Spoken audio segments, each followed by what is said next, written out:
Adam, what are some misconceptions about slavery and Christianity in early America? Sure. It's funny. I say all the time that I think that most people are poor historians and even worse philosophers. Folks don't really do their homework.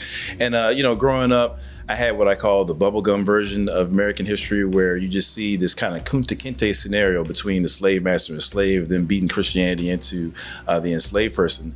But the fact of the matter is, when you actually do the research, when you get into studying slave narratives and understanding their experiences from them telling us in their own words, what you realize is there's actually a diversity of ways in which African enslaved persons engage Christianity, not just this oppressive, getting it beat into and brainwashed kind of scenario.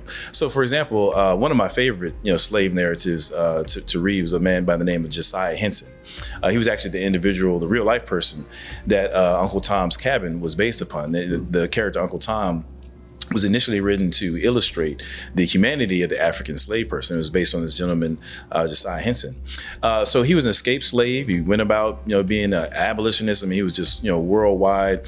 And in his autobiography, he talks about how later on in life, he wants to go back to his plantation to show his wife where he'd come from. And so, long story short, they go back to the plantation.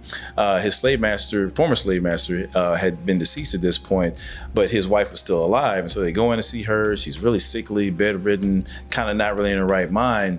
And she doesn't recognize him at first when he walks in. And so after a while of trying to help her jog her memory, she finally realizes who she is. And she says to him, she says, "Oh, Sai," which is, short for Josiah. She says, "Oh, Sai, I'm sorry to tell you this, but your master is dead and gone." Which he responds to her and says, "No, madam.